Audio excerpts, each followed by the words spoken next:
শ্রীকৃষ্ণ চৈতন্য প্রভু জীবে দয়া করি, সপার্ষদস্য ধাম সহয়াবতরি। হরে কৃষ্ণ, দণ্ডবত প্রণাম। আমরা শ্রীল কৃষ্ণদাস কবিরাজ গোস্বামীকৃত শ্রী চৈতন্য চরিতামৃতের আদি লীলায় আছি। প্রথম পরিচ্ছেদ চলছে। আজকে আমরা শ্লোক সংখ্যা 53 তাৎপর্যে অন্তিম প্যারাগ্রাফ থেকে কন্টিনিউ করব। হরে কৃষ্ণ, দণ্ডবত প্রণাম। হরে কৃষ্ণ, দণ্ডবত প্রণাম। যোহ বশিষ্যেত সোহস্যকহম, অর্থাৎ সমগ্র সৃষ্টি বিনাশ প্রাপ্ত হওয়ার পর একমাত্র ভগবানই বর্তমান থাকে।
তো ভগবান বলছেন চিৎ জগতের কখনো বিনাশ হয় না।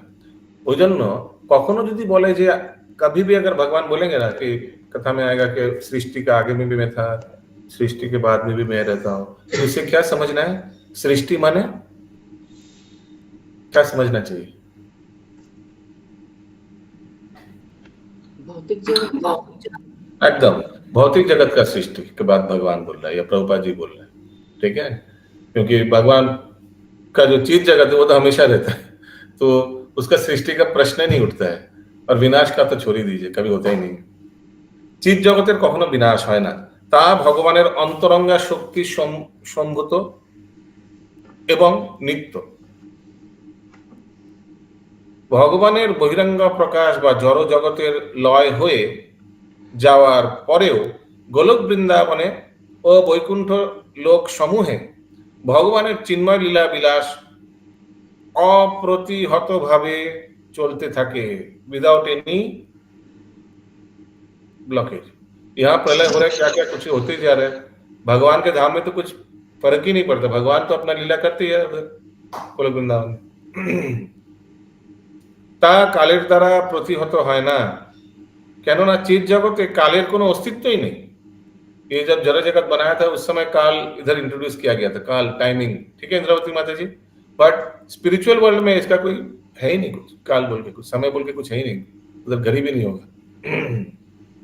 তাই ভগবদ গীতায় 15 অধ্যায়ের 6 নম্বর শ্লোকে বলা হয়েছে যদ্গত্বা ন নিবর্তন্তে তদ্ধাম পরমম মম, যেখানে একবার গেলে আর এই জড় জগতে ফিরে আসতে হয় না, সেটি হচ্ছে পরমেশ্বর ভগবানের পরম ধাম।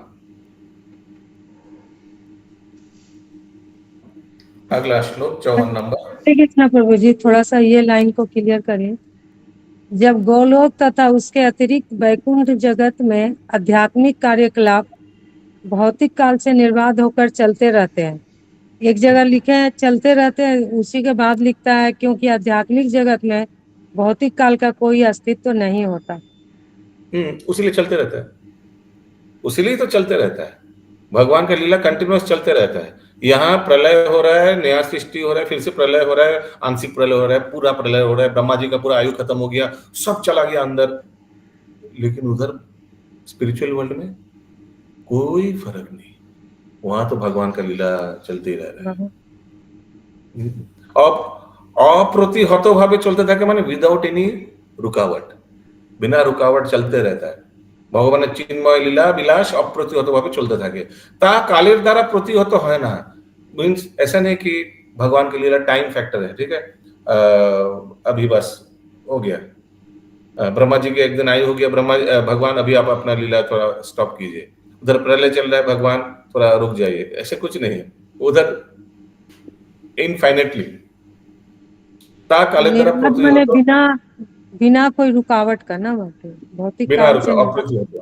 Yes, okay. एक्चुअली ये टाइम फैक्टर ना समझना बहुत डिफिकल्ट है।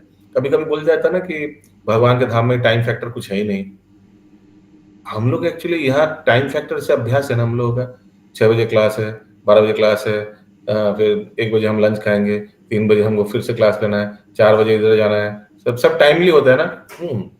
इसीलिए हम लोग को टाइम, अगर कोई बोले कि समय, अगर सोचिए समय बोल के कुछ होता ही नहीं है, अगर कुछ होता ही नहीं है तो फिर ये कैसा संभव है। फिर हम लोग चिंता, समय नहीं, बिकॉज हम लोग we are use to it ना टाइमिंग, बट भगवान के धाम में there is no time factor as such. তা কালের দ্বারা প্রতিহত হয় না, কেননা চিৎ জগতে কালের কোনো অস্তিত্বই নেই। কালের কোনো অস্তিত্বই নেই চিৎ জগতে। There is no concept as काल, समय, टाइम, नथिंग। इटर्नली लीला चलते रहता है, क्योंकि वहां जन्म मृत्यु जरा व्याधि ये सब कुछ है ही नहीं। हाँ प्रभु जी, क्लियर हो गया। अशोक प्रभु। हरे कृष्ण प्रभु। बोले ये भगवान की लीला में इंटरनल ये जगत में वहाँ कोई समय का जब कुछ नहीं रहता है तो फिर संध्या सुबह इस तरह का कुछ नहीं होता क्या? संध्या सुबह भगवान तो होता होगा, ये तो होना भगवान ही है। का होता ही होगा, हाँ। क्योंकि जैसे जाते ये आते हैं माखन चोरी के काल लिए का जाते हैं। भगवान का, बट उससे समय का कोई फर्क नहीं पड़ता। यहाँ जैसे काल का, भगवान, जहाँ तक मेरी समझ से काल का मतलब हुआ प्रभु अवधि, यानी जो अवधि के लिमिट में हम कितने दिन तक वहां रहेंगे, कितना दिन तक फिर नहीं रहेंगे, ये प्रश्न वहां नहीं है। इसलिए इस काल बोल के वहां अवधि आ जाती है, यानी जिसे हम लोग उम्र कहते हैं।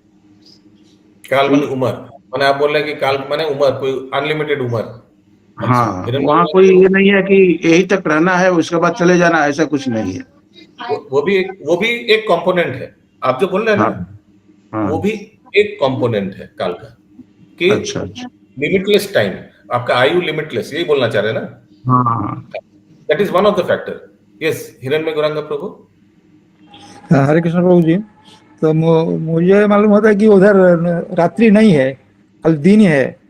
ओके, देयर इज अनदर हाँ, कॉन्सेप्ट, रात्रि नहीं है, दिन ही है सिर्फ। लेकिन एक बात बताइए, भगवान ने गोबीर रात्रि बांसुरी बजाए थे केशी घाट में खड़ा होकर, और गोपी लोग सब सुन के आ गया था रात एकदम मिड नाइट में। आता है ना ये प्रसंग। यस, राजीव हाँ, प्रभु। हरे कृष्ण प्रभु। वहाँ जो एक कथा में सुना था, वहाँ दिन रात्रि बोल के कोई अस्तित्व नहीं है। भगवान को जब जो लीला करना होता है उस हिसाब से भगवान वहाँ पे क्रिएट करते हैं। और जब वेरी दिन गुड। और रात का बात आएगा तब दिन मतलब आपका एक एक दिन का बात आ गया। जैसे ही दिन रात आया एक एक दिन का बात आ गया, और जब एक एक दिन का बात आ गया तब आपका टाइम लिमिटेड हो गया कि आप 10,000 साल से है, 1,00,000 साल से है, 1 करोड़ साल से है, 1,00,000 करोड़ साल से है। जैसे दिन और रात आ गया तो एक एक दिन का हिसाब होगा, तब फिर वो नित्य रहेगा ही कहाँ। वहां पे सब नित्य है। जब भगवान को जो लीला करना होता है उस टाइम वो उस माहौल क्रिएट कर लेते हैं। ओके। प्लस नॉर्मल भी अगर सोचिए कोई भगवान को नॉर्मल लीला क्रिएट करना है तो सुबह जाते हैं भगवान को उच्चारण करके दोस्तों के साथ, मित्रों के साथ, और शाम को वापस भी आते हैं। तो इसका मतलब शाम माने फिर शाम माने तो शाम ही होता है ना। तो फिर रात को भगवान सो जाते हैं, यशोदा माँ उनको सुलाते हैं, तो वो भी है। तो जैसे माने इट्स अप टू हिम, जैसे प्रभु बता रहे थे। So this is also another factor. तो तीन चार चीज हम लोग ने सीखा। एक तो कि आयु आयु का कोई आई डोंट नो लिमिट है या नहीं है, God knows. Second, day and night का concept, it depends on Krishna's will, past time. And third, normal situation भी अगर चाहते हैं तो भगवान कर ही सकते हैं ना, कर ही सकते हैं ना भगवान। नॉर्मल सिचुएशन भी करना है तो कर सकते हैं। ओके, अगला श्लोक 54 नंबर।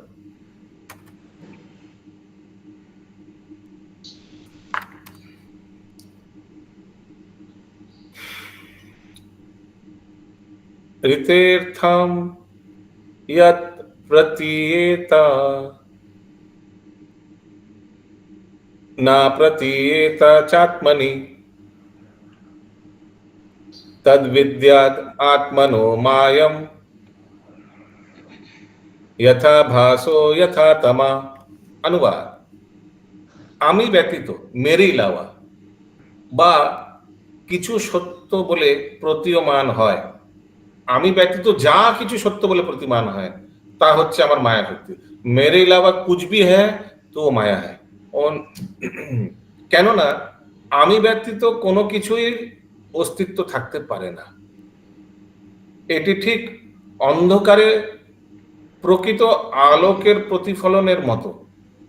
কেননা আলোকে ছায়াও নেই, প্রতিফলনও নেই। অন্ধকারে রিফ্লেকশন হয়? কभी नहीं होता है। প্রতিফলন মানে রিফ্লেকশন। কেননা আলোকে ছায়াও নেই, প্রতিফলনও নেই। ओके, इसका हिंदी एक बार पढ़िए कोई प्लीज। प्रभु जी, जो कुछ मेरे बिना पढ़िए मत। जो कुछ मेरे बिना सत्य प्रतीत होता है वह निश्चित रूप से मेरी भ्रामक शक्ति माया है, क्योंकि मेरे बिना किसी वस्तु का अस्तित्व नहीं हो सकता। यह छाया में असली प्रकाश के प्रतिबिंब जैसा है, क्योंकि प्रकाश में ना तो छाया होती है ना प्रतिबिंब। ओके, यस माता जी। प्रभु जी, ये चतुश्लोकी भागवतम चल रहा है क्या? एएमटीटी नहीं, चतुश्लोकी भागवतम। हाँ प्रभु जी, ये भागवतम का श्लोक है। यहाँ से शुरू हुआ है, 53 से शुरू हुआ है। मैंने ये वाला से नहीं शुरू हुआ है, पिछले वाला श्लोक से शुरू हो गया ऑलरेडी। हाँ, ठीक है, ओके। पूर्वेर तात्पर्य 51 से प्रभु, 51 से नहीं 53 से प्रभु जी। अहम सेवा आग्रह यही से शुरू होता है। 53 से शुरू हुआ है। नहीं, अहम प्रभु जी 53 से। आप ठीक बोल रहे हैं प्रभु जी, 53 से शुरू हुआ है। ओके, अनुवाद। 51 तात्पर्य पूर्वेर श्लोकটিতে चश्मा कहाँ गया?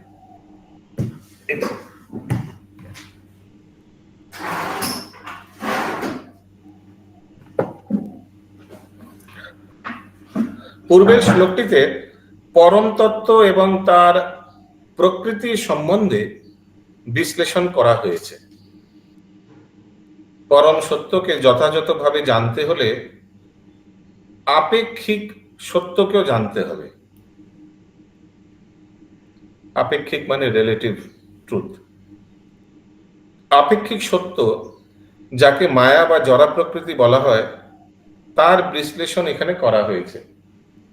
किससे रिलेटेड प्रभु? अगर भगवान को जानना है तो माया को जानना चाहिए। अगर अंधकार को आलोक को, लाइट को जानना है तो अंधकार के बारे में जानना पड़ेगा, नहीं तो आप समझ नहीं पाएंगे ना लाइट क्या होता है। माया কোনো স্বতন্ত্র অস্তিত্ব নেই। যারা অল্প বুদ্ধি সম্পন্ন তারাই মায়ার আশ্চর্যজনক কার্যকলাপের দ্বারা মোহিত হয়, কিন্তু তারা বুঝতে পারে না যে এই সমস্ত কার্যকলাপের পিছনে রয়েছে পরমেশ্বর ভগবানের निर्देशना। कोई बोलता ना मैं माया में फंस गया, लेकिन माया में फंस गया, इसके पीछे भी भगवान है। माया में तुम फंसना चाहते थे, इसीलिए भगवान ने बोला ठीक है फंस जाओ। कोई अगर माया से निकलना चाहता है तो वो भी भगवान अलाउ कर देगा। भागवत गीताয় नवम अध्याय 10 শ্লোকে বলা হয়েছে, ময়াধ্যক্ষেন প্রকৃতি শুয়তে সচরাচরম। জড়া প্রকৃতি পরমেশ্বর ভগবান শ্রীকৃষ্ণেরই অধ্যক্ষতায় কার্যকরী হচ্ছে এবং স্থাবর ও জঙ্গম বস্তুসমূহ সৃষ্টি করছে। कहीं कुछ समझ नहीं आएगा तो कृपया गूगल हाथ इधर एक टूल दिया हुआ है। মায়ার প্রকৃতি রূপ অর্থাৎ জড়া প্রকৃতির মোহময়ী প্রকাশের কথা শ্রীমদ্ ভাগবতেও বর্ণনা করা হয়েছে। পরম তত্ত্ব হচ্ছেন বাস্তব বস্তু এবং আপেক্ষিক সত্যের অস্তিত্ব নির্ভর করে পরম তত্ত্বের সঙ্গে তার সম্পর্কের উপর। মায়ার অর্থ হচ্ছে শক্তি, তাই আপেক্ষিক সত্যকে পরম তত্ত্বের শক্তি বলে বর্ণনা করা হয়। যেহেতু পরম তত্ত্ব ও আপেক্ষিক সত্য পার্থক্যে হৃদয়ঙ্গম করা অত্যন্ত কঠিন, তাই তা সরলভাবে বিশ্লেষণ করার জন্য একটি দৃষ্টান্ত দেওয়া যেতে পারে। পরম তত্ত্ব হচ্ছেন অনেকটি সূর্যের মতো, যার উপর নির্ভর করে দুইটি আপেক্ষিক সত্য, অন্ধকার ও প্রতিফলন। অন্ধকার হচ্ছে সূর্যলোকের অনুপস্থিতি এবং প্রতিফলন হচ্ছে অন্ধকারের মধ্যে सूर्यलोकेर प्रकाश। तो अगर अंधकार में कुछ अंधकार चीज में अब सूर्य फेंकेंगे तो उसका रिफ्लेक्शन आ जाएगा, है ना। तो ये है रिलेटिव, ये रिलेशन समझाने के लिए बताया गया। तो उसी तरह अगर कृष्ण है हाँ तो माया नहीं रह सकता, अगर लाइट है तो अंधकार नहीं रह सकता। ठीक है, ये समझाने के लिए एक उदाहरण दिया जाएगा। ये सत्यवाद माता जी वही पूछ रही थी प्रभु जी, आपने बता दिया तो चूंकि परम के साथ। प्रभु जी आप आपेक्षिक बोल रहे हैं, यहाँ पे सापेक्ष लिखा हुआ है हिंदी में। ठीक है, बंगाली में आपेक्षिक होता है। वर्ड ये समझना है कि रिलेटिव माने इन रिलेशन, उनसे संपर्कित, অন্ধকার অথবা প্রতিফলন এই দুয়েরই কোনো स्वतंत्र अस्तित्व नहीं।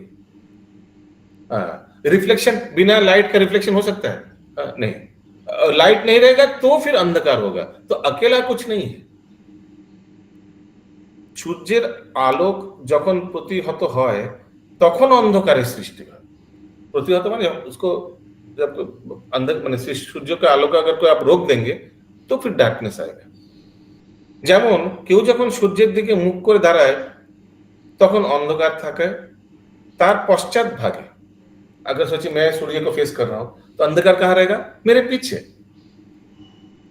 যেহেতু সূর্যের অনুপস্থিতিতে অন্ধকারের উদয় হয় তাই তা সূর্যের উপর নির্ভরশীল আপেক্ষিক সত্য, relative truth, because it is dependent on light.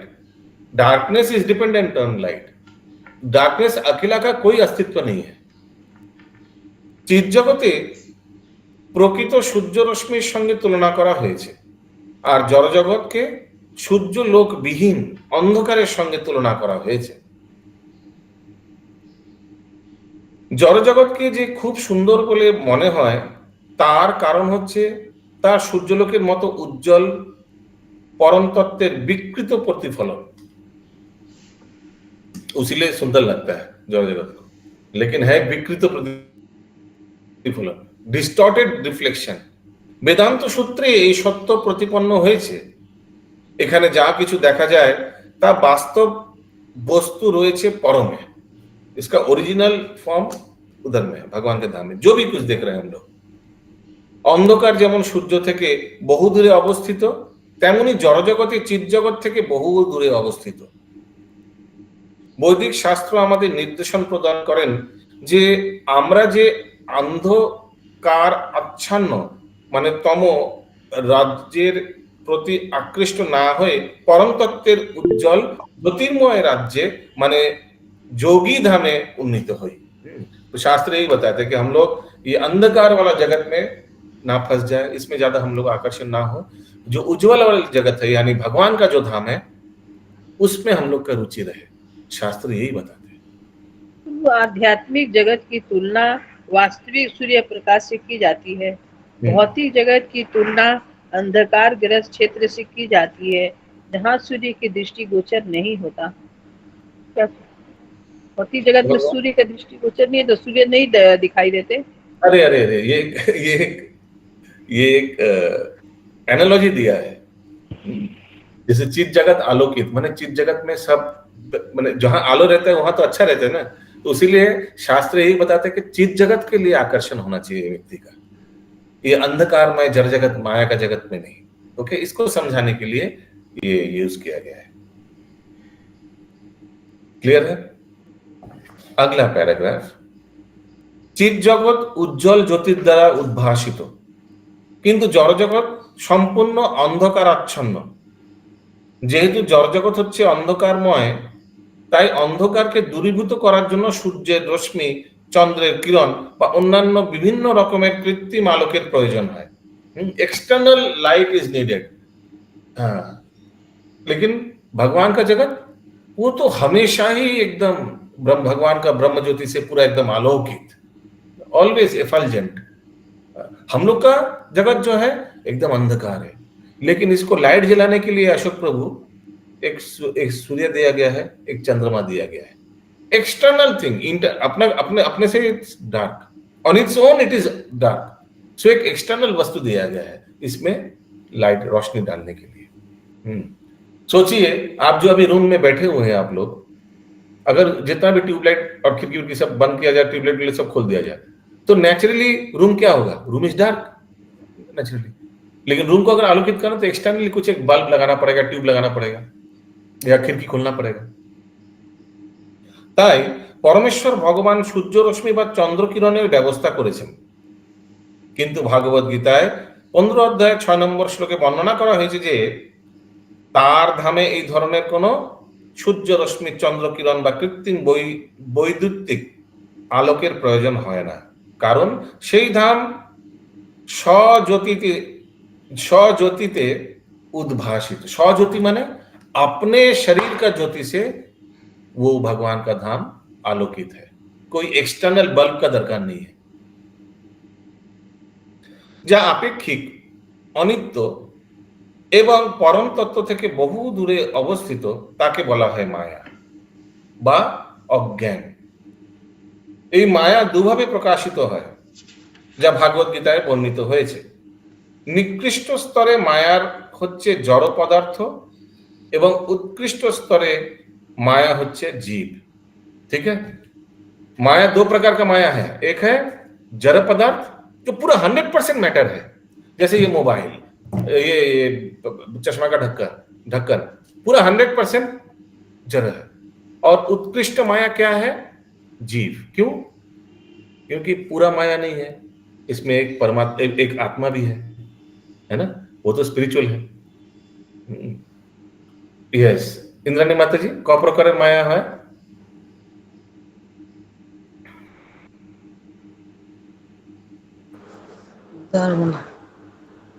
Yes, कालिंदीसु Vilasini माता जी। प्रभु तटस्था और बहिरंगा शक्ति। क्या टॉपिक चल रहा है? यस दिलीप प्रभु बताइए। दो तरह का माया होता है, दो तरह का, जड़ और उत्कृष्ट। तो निकृष्ट कौन सा है माया और उत्कृष्ट कौन सा है? निकृष्ट जैसे मोबाइल है, सब निकृष्ट है। अच्छा, क्यों? और क्यों निकृष्ट?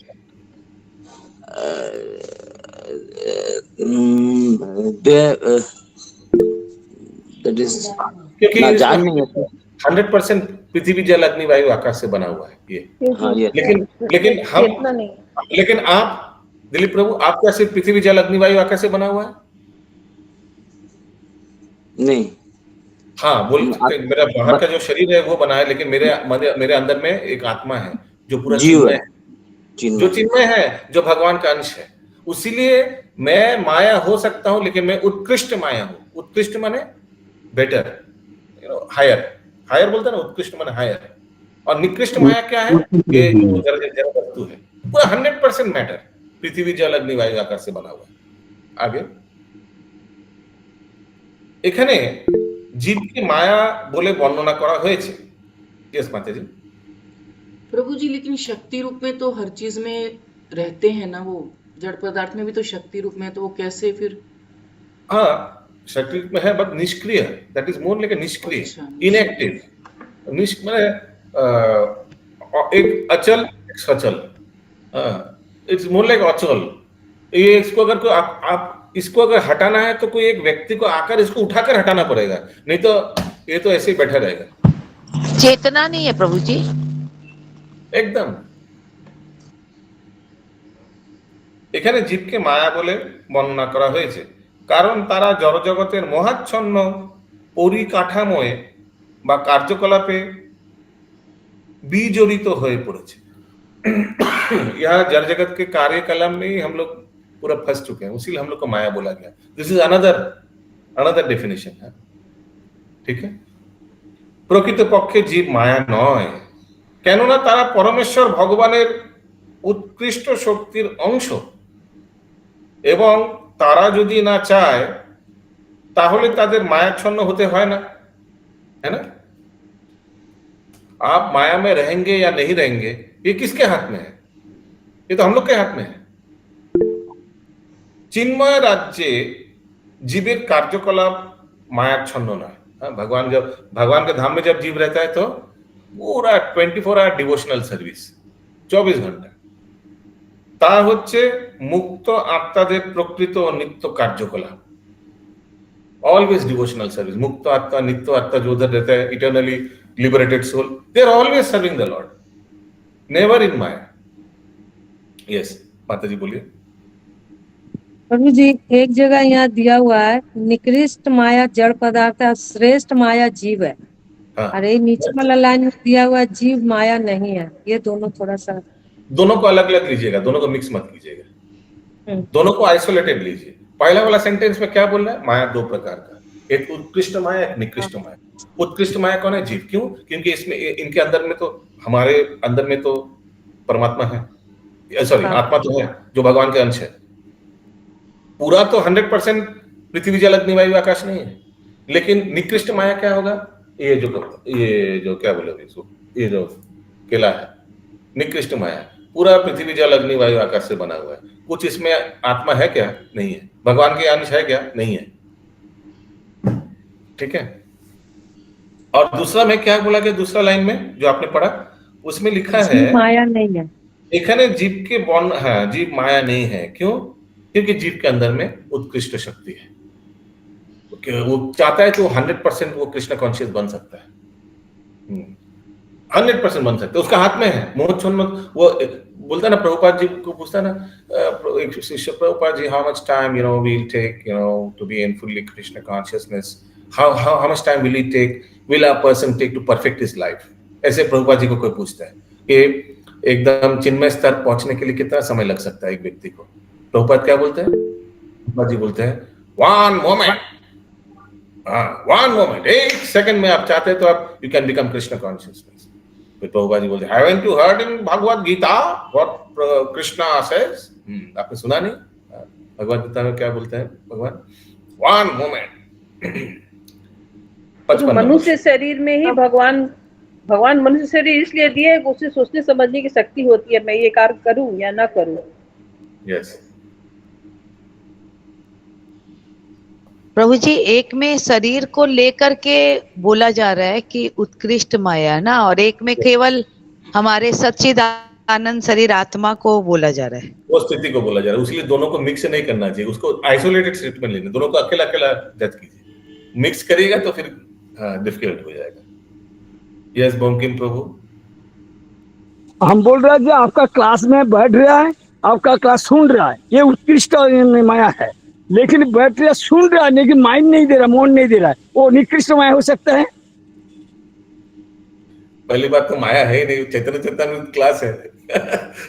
ना वही तो माया उत्कृष्ट श्रीकृष्ण जो माया बोल रहा है उत्कृष्ट और निकृष्ट, हम लोग आपका क्लास में बैठ के सुन रहा, ये तो उत्कृष्ट माया है। हम लोग कहते जीव माया का अंदर में है और हम बैठ के सुन रहा लेकिन माइंड नहीं दे रहा है, ये तो निकृष्ट माया हो सकता है। Yes, inactive. Good. Yes Bankim प्रभु। अगला श्लोक 55 नंबर। यथा, बोलिए दिलीप प्रभु रिपीट करिए। यथा महन्ति भूतानि, यथा महान्ति भूतानि, भूतेषु चावचेषनु, भूतेषु च वचेषनु, प्रविष्टानि प्रविष्टानि, तथा तेषु न तेष्यहम्, तथा तेषु न तेष्वहम्। अनुवाद। ये शायद चतुर्श्लोकी का अंतिम श्लोक है। तीसरा है प्रभु जी। ये तीसरा है। 53, 54, 55, 56। अच्छा ये 55 वाला तीसरा है। अनुवाद। महाभूत সমূহ যেমন সমস্ত প্রাণীর ভিতরে প্রবিষ্ট হয়ে বাহিরে অপ্রবিষ্ট রূপে স্বতন্ত্র বর্তমান থাকে, তেমনি আমি সমস্ত জড় সৃষ্টির মধ্যে প্রবিষ্ট হয়েও तार मध्य अवस्थित नहीं। देखिए भगवान सब में है लेकिन नहीं भी है।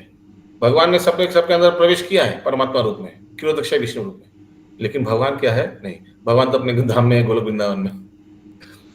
स्थूल जड़ उपादान गुली भूमि जल अग्नि वायु आकाश, सूक्ष्म जड़ उपादान गुलिर माने मन बुद्धि अहंकार संगे मिलित हुए এই জড় জগতের দেহ সমূহ সৃষ্টি করে, কারেক্ট?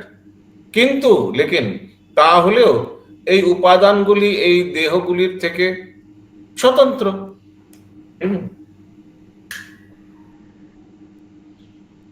समझ में आया पहला सेंटेंस? যে কোনো জড় পরিকাঠামো জড় উপাদানগুলির বিভিন্ন মাত্রার সমন্বয় মাত্র। किसी में ज्यादा पृथ्वी है, किसी में ज्यादा जल है, किसी में ज्यादा अग्नि है, ऐसे करके अलग अलग कॉम्पोजिशन परसेंटेज से ही बना हुआ है। कोई भी चीज ले लीजिए, मोबाइल ले लीजिए, इसमें भी कुछ अलग अलग होगा। এই উপাদানগুলি দেহের ভিতরে ও বাইরে উভয় স্থানেই রয়েছে। যেমন আকাশ যদিও অন্তরিক্ষে অবস্থিত কিন্তু তবুও তা দেহের মধ্যে প্রকাশ করে, करेक्ट? आकाश तो पूरा देखिए आकाश है, लेकिन आपका शरीर भी तो पृथ्वी जल अग्नि वायु आकाश से भी बना हुआ है ना, तो बाहर भी है अंदर भी है।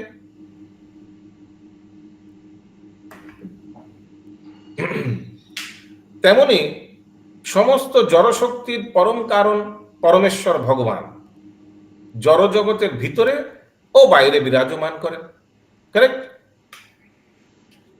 এই জড় জগতে তার উপস্থিতি ব্যতীত সৃষ্টির বিকাশ সম্ভব নয়। ঠিক যেমন आत्मार उपस्थिति व्यतीत देहेर विकास संभव नहीं। क्लियर है? एक एक सेंटेंस क्लियर होना चाहिए। जेहेतु यस माता जी, प्रभु जी ये वापस से रिपीट कर दीजिए। এই जड़ जगते तार उपस्थिति व्यतीत सृष्टि विकास संभव नहीं। भगवान के बिना इस जड़ जगत का सृष्टि का संभव नहीं है। ठीक जैसे आत्मा के बिना शरीर का उपस्थिति संभव नहीं होता, शरीर मर जाएगा पूरा।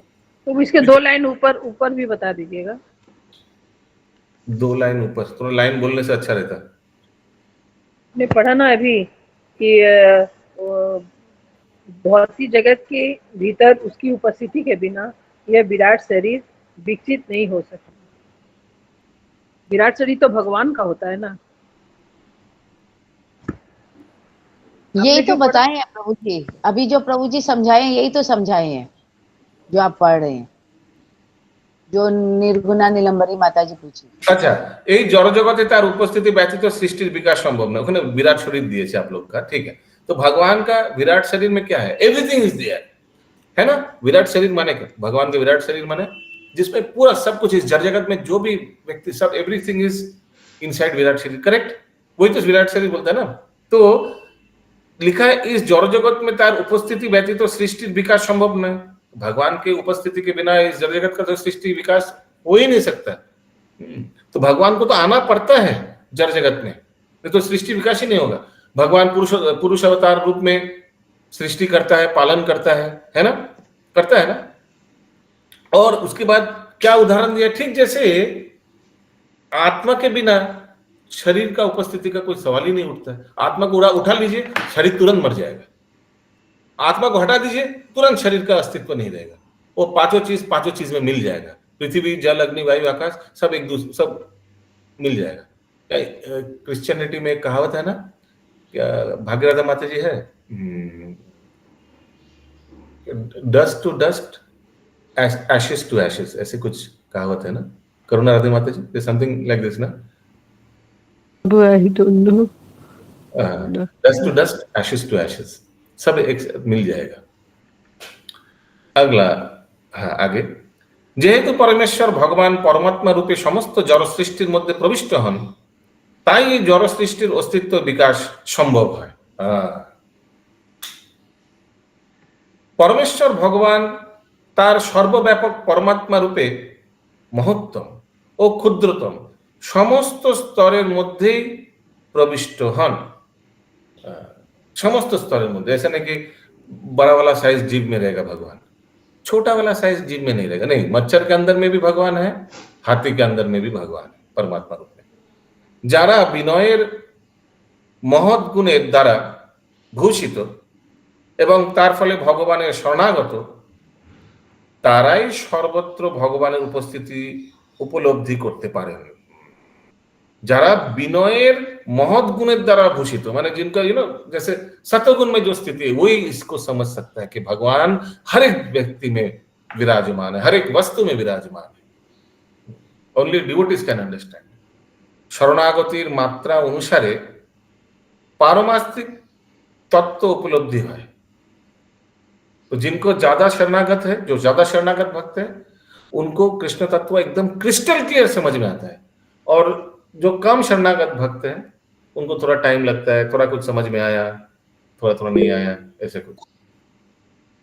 एवं तार फले चरमे परमेश्वर भगवानेर प्रत्यक्ष दर्शन लाभ करा जाए। हाँ, जिनका बहुत अच्छा शरणागत है वो एक दिन भगवान का दर्शन लाभ कर सकता है, साक्षात भगवान का दर्शन लाभ कर सकता है। ठीक जेमन दुईजन मानुषेर मध्य परस्पर मुखामुखी साक्षात्कार है, ठीक एकदम जैसे एक दूसरे से मिलते हैं, ठीक वैसे भगवान उस व्यक्ति से मिलते हैं, एकदम सामना सामनी। आप लोग कौन भगवान का सामना सामनी मिलना चाहते हैं? हाथ उठाइए। एकदम सामना सामनी। एक बात बताइए, डर नहीं जाएंगे ना तब? अरे बाप रे बाप, भागो ऐसा नहीं होगा था ना? नहीं नहीं। जैसे भगवान गोप कुमार को आलिंगन किया था, शायद भगवान आप लोग को भी आलिंगन करेंगे वैसे ही। हरि बोल, हरि बोल। यस, बंकिम प्रभु। हर किसी को हम लोग जो जॉब कर रहा है, जॉब का माध्यम में तो समदृष्टि आएगा ना। भगवान का कृपा बिना तो समदृष्टि नहीं आएगा। समदृष्टि जब आएगा तो हम सबको अच्छा देखेगा, भगवान भी देखेगा। जब समदृष्टि अंदर में नहीं आएगा तो हम किसी को अलग अलग देखेगा। आदमी देखेगा, पुरुष देखेगा, नारी देखेगा, प्रकाश देखेगा। समदृष्टि आएगा तो भगवान का सबका अंदर भगवान है, वो मेरा नॉलेज में आएगा। हरे कृष्ण प्रभु। हरे कृष्ण प्रभु। यस, दिलीप प्रभु। नहीं, वही बोले थे आप, बोले ना हाथ उठाने के लिए। ओह अच्छा, चक्कर करे। ठीक है, ठीक। भगवान ने देखा ना किसने हाथ उठाया, ठीक है, ये व्यक्ति हमसे मिलना चाहते हैं, ठीक है, डेट फिक्स कर लिया, चलो इस दिन मिलेंगे। परमेश्वर भगवाনের প্রতি দিব্য আসক্তির বিকাশ হওয়ার ফলে শরণাগত জীব সর্বত্রই তার প্রিয়জনের উপস্থিতি অনুভব করতে পারেন এবং তখন তার সমস্ত ইন্দ্রিয়গুলি ভগবানের প্রেমময়ী সেবায় যুক্ত হয়। তখন তার চক্ষুদয় দিব্য বৃন্দাবনের কল্পবৃক্ষের নিচে রত্ন সিংহাসনে উপবিষ্ট শ্রী শ্রী রাধা কৃষ্ণের যুগল রূপ দর্শনে যুক্ত হয়। তার নাসিকা পরমেশ্বর ভগবানের শ্রী পাদ পদ্মের অপ্রাকৃত সৌরভ গ্রহণে মগ্ন হয়। তার কর্ণদয় বৈকুণ্ঠের বাণী শ্রবণে মগ্ন হয় এবং তার হস্তদয় পরমেশ্বর ভগবান ও তার পার্শ্বদের চরণ কমল আলিঙ্গনে নিযুক্ত হন। এইভাবে পরমেশ্বর ভগবান তার শুদ্ধ ভক্তের অন্তরে ও বাইরে প্রকাশিত হয়। এটি ভগবত ভক্তির অন্যতম একটি রহস্য, যার মাধ্যমে ভক্ত ও ভগবান স্বতঃস্ফূর্ত প্রেমের বন্ধনে আবদ্ধ হন। এই প্রেম লাভ করাই প্রতিটি জীবের জীবনের চরম উদ্দেশ্য হওয়া উচিত। এখানে রহিল গ্রন্থ অমৃত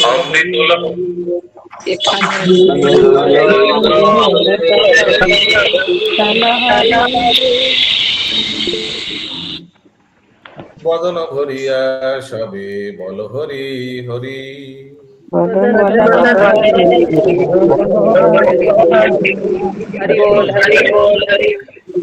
श्री चैतन्य चरितामृतम की जय, श्रील तुलसीदास कविराज की जय, श्रील जय जय।